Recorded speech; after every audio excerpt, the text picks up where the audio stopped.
Misteri Cokro Manggilingan begitu Pak Gatot. Kemudian nanti barangkali bisa dilanjutkan dengan yang kapan hari itu kita di Batu berbicara tentang urgensi mengembalikan eksistensi Dewan Pertimbangan Agung supaya ada keberlanjutan proyeksi pembangunan sebuah bangsa dari satu kepemimpinan ke kepemimpinan yang selanjutnya begitu, tidak terputus di tengah jalan. Dan satu hal lagi yang sangat esensial terkait dengan Pancasila dan nasionalisme Bung Karno barangkali perlu untuk dipertegas lagi, Pak Gatot. Kami persilahkan. Oh ya, terima kasih. Selamat malam ya, rahayu lagi. Memang tiga hal itu berkaitan erat. Sepertinya tidak bisa dipisah-pisah, jadi berlanjut ya. Jadi kami awali dari Cokro Manggilingan, jadi siklus teori tentang yang terjadi di negeri kita ini, negeri yang makmur yang dulu pernah bernama Medang, Kauripan, atas Panjalu, Dahajenggala itu, Singosari, Mojopahit, lantas terpenggal oleh sejarah dengan penjajahan. Selanjutnya lahir kembali dalam bentuk Negara Kesatuan Republik Indonesia. Jadi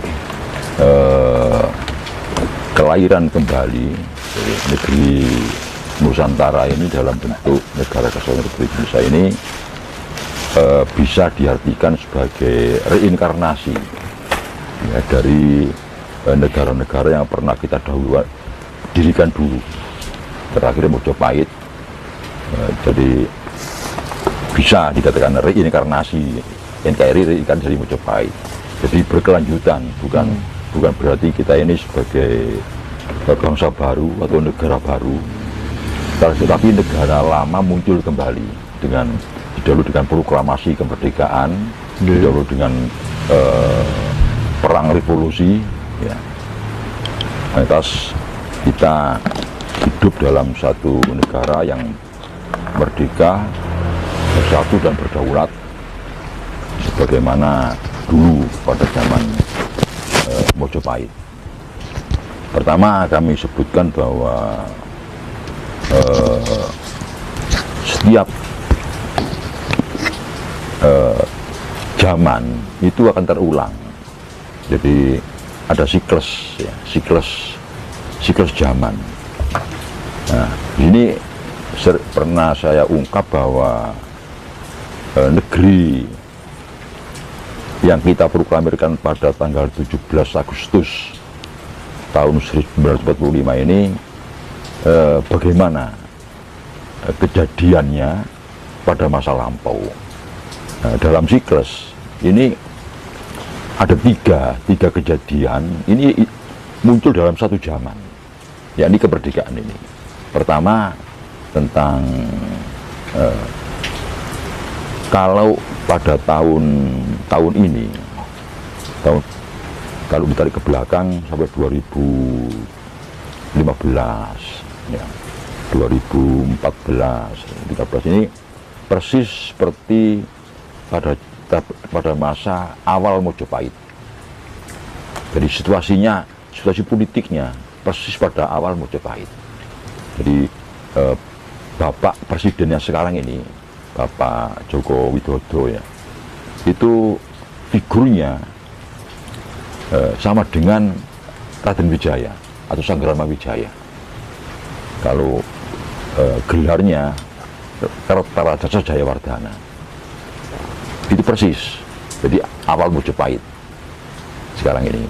Jadi masuk ke pintu gerbang Mojopahit sejak terpilihnya Bapak Joko Widodo ini. Tapi situasi ideologinya ya itu persis pada zaman akhir Mojopahit. Nah, ini aneh, dua zaman ketemu. Dua zaman ketemu di satu zaman. Dua peristiwa ketemu dalam satu zaman. Jadi awal Mojopahit dan akhir Mojopahit ketemu sekarang. Nah, figur sosoknya, sosok tokohnya itu sama dengan awal Mojopahit. Jadi Bapak Presiden sekarang ini, Pak Jokowi, persis nasibnya sama dengan Raden Wijaya. Jadi sebagai pendiri Mojopahit. Jadi sekarang sama dengan itu. Kalau pendiri RKR ini ya Bung Karno ya. Nah, ini Bung Karno dengan Pak Jokowi ini bersambung. Nggak tahu apa sambungannya itu melompat atau lurus. Karena di sini ada presiden-presiden setelah Bung Karno. Ada Bapak Soeharto, ada Pak Habibie, Gus Dur, Bu Mega, dan ada juga Bapak SBY, sudah Bambang Yudhoyono, lantas Bapak Jokowi. Ini persis pada masa lahirnya Mojopahit awal. Tapi situasi ideologinya sama dengan akhir Mojopahit, dengan satu tonggak sejarah kalau saya katakan ya, walaupun banyak orang menyebut itu legenda, adanya Sumpah Sabdo Palon ini bahwa akan kembali 500 tahun lagi. Ini persis sekarang. Padahal waktu itu akhir Mojopahit. Nah, tapi tetap sekarang ini persis awal Mojopahit dan terus berlanjut nanti. Berlanjut sampai ke pemerintahan Jaya Negara, Tribuana Wijaya Tunggadewi, sampai ke pemerintahan Hayam Wuruk dan seterusnya. Nah, atas ada lagi satu kejadian yang juga masuk dalam zaman sekarang, yakni pada masa pemerintahan Singosari di bawah pemerintahan Jaya Wisnuwardana. Jaya Wisnuwardana. Iya, Raja Singosari yang keberapa itu, habis Kenaro, lantas Tohjoyo, Kenaro, Anusapati, Tohjoyo, Jaya Wisnuwardana. Ini keempat. Itu ada peristiwa bergabungnya dua kekuatan. Kekuatan garis keturunan Tunggulametung Kendedes dan garis keturunan Kendedes Kenaro. Jadi bergabungnya antara Jaya Wisnuwardana dari garis keturunan Tunggulametung Kendedes dan Narasingamurti garis keturunan dari Kenaro Kendedes. Ini bergabung. Akhirnya menjadi besar Singosari, dilanjutkan oleh Kertanegara. Ini juga ketemu sekarang. Loh, ini uniknya. Jadi oleh karena itu banyak goncangan-goncangan di negeri ini. Bahkan goncangan itu merembet ke dunia. Itu goncangan itu akibat ketemunya tiga peristiwa dalam satu zaman. Ini yang kita menjadi sesuatu yang unik dan sesuatu yang betul-betul harus diwaspadai. Nah, secara figur dan politik ini persis Mojopahit awal, tapi secara ideologis persis Mojopahit akhir, kembali pada jati diri. Nah ini, karena kembali jati diri itu kan Mojopahit awal. Ini. Kenapa? Pada zaman Mojopahit itu awal ya, itu kita kembali kepada jati diri. Yang sebelumnya ya, Singosari, lantas Panjalu, ya, lantas Kauripan. Ini ada perubahan budaya dibandingkan dengan Medang. Nah, Medang masih murni jati diri bangsa yang dipakai sebagai dasar negara. Tapi pada zaman Kauripan ini ada perubahan. Kita sudah kemasukan dari budaya dari India yang memunculkan dalam cerita pewayangan Ramayana Mahabharata, sehingga ini banyak mewarnai kehidupan kita. Tidak sepenuhnya kita hilang budaya kita, tapi diwarnai oleh budaya Ramayana Mahabharata dari India. Walaupun tidak apa ya, tipis sekali, tapi mewarnai sampai masa Singosari. Nah, masa Singosari akhir, ya, ini ancang-ancang budaya Mahabharata Ramayana ini akan kembali ke jati diri pada zaman Jayawardhana yang didukung oleh Narasimhamurti itu sampai Kertanegara. Nah, baru setelah terpenggal ya, setelah terpenggal oleh Kediri, masuk lagi Mojopahit. Nah, Mojopahit menghidupkan kembali jati diri bangsa itu dengan satu budaya yang disebut dengan budaya Panji. Nah, budaya Panji ini para sejarawan ada 3 pendapat. Satu ya, budaya Panji itu merupakan kelanjutan dari budaya sebelumnya. Satu. Kedua, budaya Panji itu merupakan perubahan budaya dari zaman Singosari ke belakang sampai Kauripan ke Mojopahit. Pendapat yang ketiga, ini kembali ke jati diri budaya Panji itu dari budaya Ramayana Mahabharata kembali ke budaya Panji. Dan ini bisa ditengarai dengan apa? Dengan semua relief ya, relief dari percandian itu berbau Panji semua. Dan ceritanya berkembang di masyarakat yang dikembangkan oleh para ilmuwan, tokoh-tokoh pada waktu itu semua budaya Panji. Cerita tentang Mbok Rondo Kuning, cerita tentang Rojonggrang, cerita tentang Gunung Penanggungan, Kagem Penanggungan, Bubuksa, Kuruwaking, Roti Kuning, Ugel, semua itu merupakan cerita Panji. Ini saya lebih cenderung kepada para sejarawan yang menyebut bahwa kita kembali ke budaya aslinya, jati diri. Nah, ini pada zaman Mojopahit itu. Nah, ini yang dipelopori oleh Bung Karno dan yang nampak betul pada zaman sekarang Pak Jokowi ini. Tapi lantas pada akhir Mojopahit, ya, ini terjadi benturan lagi oleh budaya baru. Nah, sehingga lahirlah Demak Pajang Mataram itu. Nah, tapi sebelum lahirnya Demak Pajang Mataram ini muncul satu cerita tentang Sadapala Negringgong. Nah, inilah yang unik. Ini janji ini 500 tahun kembali ini artinya kembali ke jati diri. Waktu itu semua tokoh-tokoh dan masyarakat Mojopahit sudah sadar bahwa akan berubah budaya ini. Pada akhirnya terjadi lahirnya Demak Pajang Mataram ini. Lantas janji 500 tahun akan kembali sekarang ini kembalinya ideologi jati diri. Jadi Pancasila itu kembali ke jati diri. Nah, ini jadi ada 3 peristiwa ya ketemu dalam satu zaman.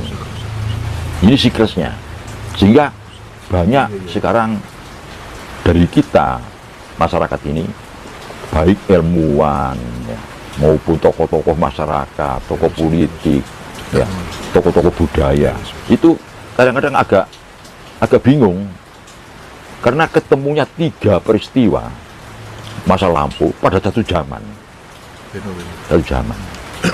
Di satu sisi kita ini masuk kepada masa Mojopahit awal. Di sisi lagi ini ketemunya 2 tokoh yang tadinya berseberangan dan bermusuhan menjadi menyatu, yakni Bapak Jokowi dengan Pak Prabowo ini menyatu menjadi satu, sehingga ya kalau Nyun Sewu ini akhirnya kalau dulu siapa Mbak? Kalau dulu Jayawis garis keturunan Kenarok Kendedes dari garis keturunan Keturunan Kendedes ini bermusuhan. Akhirnya bersatu. Iya, bersatu, bermusuhan. Jadi mulai Tojoyo, Anusapati, Ronggoni ini bermusuhan, saling membunuh. Tapi pada masa pemerintahan Jayawardhana ini menyatu dengan kekuatan dari Narasimhamurti ini. yang akhirnya menurunkan Raden Wijaya. Nah ini menyatu sehingga Sukosari menjadi besar, Oh, itu sudah menjadi mercusuar dunia waktu itu, sampai Kertanegara, sampai bisa ekspedisi Melayu semua Nusantara tunduk kepada Singosari ini.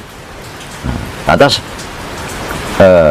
ini sekarang menyatunya antara kekuatan Bung Karno dan Pak Harto, dengan menyatunya antara Bapak Jokowi dengan Pak Prabowo, ini menyatunya dua kekuatan ini, Bung Karno dan Pak Harto, menyatunya kekuatan Ken Dedes, Ken Arok dan Ken Dedes Tunggal Metung, menyatu sekarang ini. Nah ini besar, menyatunya bukan hal yang sepele, sehingga ini kadang-kadang mengundang pemikiran yang kurang tepat dari pengikutnya. Nah kan gitu ya, kok kaget tuh, kok dulu oposisi, dulu bersepakat, kok sekarang menyatu. Nah ini memang siklusnya begitu, siklusnya menyatu dua kekuatan ini yang membuat besar Indonesia ini. Nah sedangkan secara ideologis sekarang kembali ke jati diri sesuai dengan janji Sabto Pahlawan, yakni Pancasila ini yang unik. Nah oleh karena itu, dengan 3 peristiwa terjadi pada satu zaman ini, cara menyikapi ada 2 hal. Satu, dulu pernah saya sampaikan bahwa UUD 45 yang 4 kali di amandemen ini ada satu pasal, ya, satu bab yang perlu dikembalikan. Apa? Yaitu Dewan Pertimbangan Agung. Ini yang perlu dikembalikan, DPA ini. Kenapa? Nah, sekarang ini kan bukan zaman kerajaan, ya, bukan zaman kesultanan, bukan zaman keperabuan, kemarajaan, di mana pengganti maharaja adalah putra mahkota. Sekarang zaman demokrasi dengan pilihan langsung. Nah, bahkan juga perlu juga pilihan kembali ke pilihan legislatif, ya, lewat dewan perwakilan, tapi tetap pilihan. Nah ini berarti ada batasan, setiap presiden dibatasi 2 tahun. Nah oleh karena itu Mojopahit, ya, menjadi negara besar, makmur dengan pertahanan yang kuat akibat dari pembangunan yang bersambung pembangunan itu, mulai dari Kahuripan, ya, sampai Mojopahit ini, itu tidak pernah terputus pembangunan ini. Jadi tidak seperti sebelum reformasi, ganti presiden, ganti kebijaksanaan, ganti garis besar haluan negara. Nah, ini ganti pelitanya ganti, ya, sehingga baru kapan ini bisa berlanjut. Nah sekarang ini kita harus kembali melihat masa lampau. Kalau orang itu menaik mobil kembali, lihat spion, sekali-kali lihat spion, bahwa Mojopahit itu besar karena pembangunannya bersambung. Nah sekarang ini tidak mungkin lah ada putra mahkota. Ya kalau cuma istilah politis ada, ya, wah ini putra mahkota ini. Nanti ini yang jadi, itu hanya istilah politis, diplomatis.